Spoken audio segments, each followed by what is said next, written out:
Okay, so you're Nick Moore and you started Hungry Boiler. So can you tell me a little bit about your business? Yeah, absolutely. So Hungry Boiler is a consolidated, all-inclusive menu guide that lists over 300 menus in the Lafayette and West Lafayette area. We show those menus in real time so that you can turn to the website and get an accurate picture of what's going on and what your available options are right then at that exact minute. We also list specials, and we have our own online ordering system that allows you to save money because those specials aren't advertised anywhere else. So how did you decide that your business plan was more than an idea and that it should be executed? Well, we just saw a huge need for it. There was nothing out there that could, so many people come into West Lafayette and they're from out of town, so they have no idea what's really available. And on top of that, there are so many great restaurants that we feel like everyone should want to go try. So we're kind of foodies, my partner and I. We love going out to eat and we love trying different things. So it just kind of made sense, and the timing added up, and luckily we were able to bring it to West Lafayette. Did you actually write a business plan or a feasibility analysis for that? Oh yeah, absolutely. And I think that was like one of the biggest learning experiences coming into the business, and I totally recommend that for any new entrepreneur. A lot of times it's easy to get excited when you're having a conversation with your friends, kind of in a think tank or whatever. Ideas start kind of popping about all over the place. So when you write your thoughts on paper, it helps you kind of refine things and lets you kind of hear or see what's been bounced around. From there, you can analyze it from a different perspective, I think, and be a little more conservative or a little more realistic when you see it on paper, and it's just a different medium. So I would totally be a fan of that. When I wrote my business plan, it was like 50 pages long. It took me over a month. But the thing is, it's a living document. It's never finished. So when you write a business plan, it's definitely something you should keep and update as you grow the business and add new revenue streams and add new parts to your model. That's great advice. Did you do a financial projection at all? Yeah, absolutely. And that was really hard just because it's such a new industry. What we were trying to do hasn't been done in that many locations, and it's not been done, at any point in the past. So we put together estimations with the idea that they were just estimations, and we were extremely conservative with every one of them because our thoughts were, if we exceed our goals, then hopefully, that will propel our business to the next level. All right, so how did you originally fund your business? Well, after I wrote my business plan that I just mentioned, we started shopping it around to pretty much everyone in our close personal network. I had buddies, dads who ran a hedge fund, so we went there first. Talked to them, and they initially were really interested in the idea, and then there was a couple of things that, in the very beginning, I was trying to sell people on an idea that wasn't tangible. There was no website up. There was nothing that they could go see and feel. So that's a high-risk venture for sure. From there, we were eventually able to find somebody after about 6 months. Definitely an angel investor, somebody from our close network that was just willing to give us the money, and more so take a gamble on myself and my future and my willingness to make sure that I was able to return their investment. Okay, so now if you were going to start all over again, what would you do differently? It's such a hard thing, only being in our 4th semester. This is our 2nd year in business. I think that question could better be answered 5 years from now, just because this really is the initial phase that you're watching right now. I would have just ordered more marketing materials because we went through them so quickly. In the first year, we passed out all of our T-shirts and we went through all of our postcards, and there was like a 2-week period where I literally had nothing left to hand out. So we were just running back and forth to Kinko's and getting colored flyers printed up, and but at the end of the day, that's not really a bad thing either.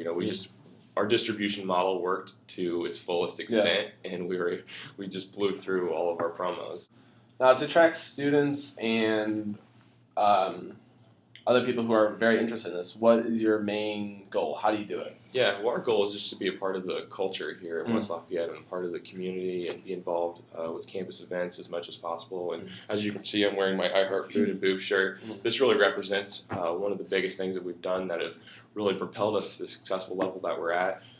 This shirt symbolizes our sponsorship for Big Man on Campus, which is a tremendous philanthropy that's put on every year to benefit breast cancer awareness. So one of the things we did both years was donate percentages of every order for a week back to their organization as one of their sponsors, and I think that helped us really reach out to different parts of the community here on campus. All right, so what would you say your biggest challenge is?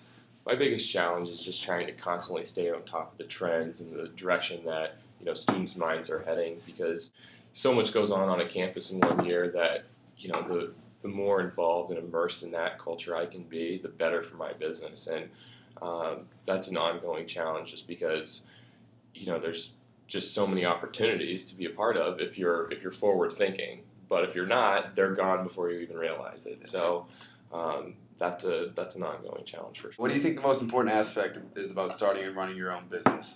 I think it's important to be able to keep yourself busy, because no one makes my schedule for me.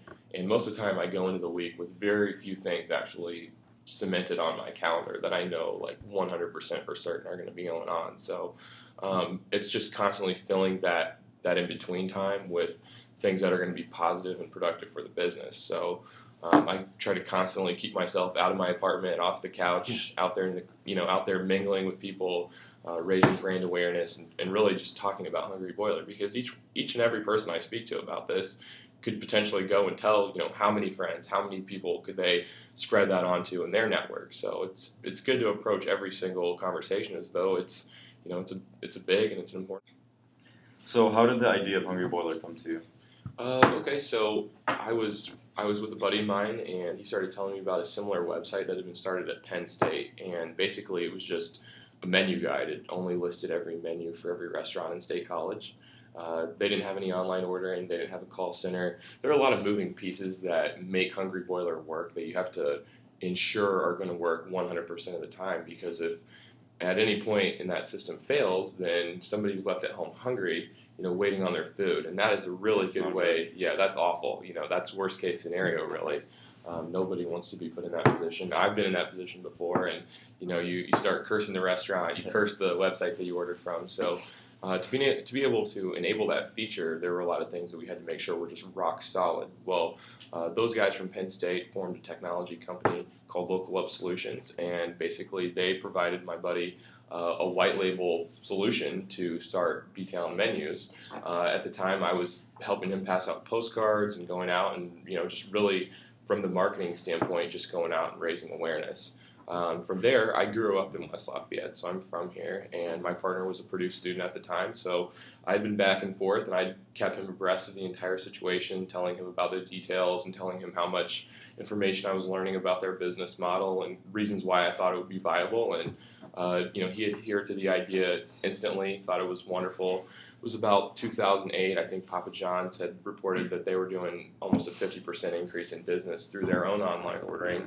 Domino's had hopped into the ballgame as well. There were a lot of huge corporations that were seemingly investing a lot of their future success in the online ordering. So we took that as an excellent market indicator to really create a solution that could go in and develop a portal for all those restaurants at once, similar to something like Expedia.com. So when you go to Expedia, you see in real time all of your available hotel options. Well, certainly you could go book on Hilton.com and get your reservation, but there's no competition involved there. You go to Hilton.com, you're paying their price, and that's no questions asked. But if you go to Expedia, you can see discounted rates, you can see the competition compared side by side. So that was something that we wanted to make sure we leveraged on Hungry Boiler. Very cool. Do you think you will possibly expand your business? Yeah, well, Hungry Boiler is very specific to West Lafayette, and no, that brand will not be expanded. It'll only be grown vertically here in West Lafayette. Now, we are hopeful that we're able to take the technology to other campuses across the country. Okay, so what advice would you give to future aspiring entrepreneurs? I would just say to make sure you do your due diligence. It's really important that anytime you go into an industry or start a business, that you're going into something that's connected to much other things typically. Unless you're able to develop a business that's just totally unreliant on any other factors, then it's important for you to know a broad amount of information as well as a specific amount of information so that you can obviously keep yourself as prepared as possible. And a lot of times people go into things and I think that there may be their hopes are too high, or they want to reach certain numbers so that the business can be feasible. There's strengths and pressure that's put on the entrepreneur to make sure that it happens. And I think that sometimes that can cause people to make unreasonable expectations on themselves and ultimately be the fault of their business. Okay, thank you so much. You're welcome. Thank you.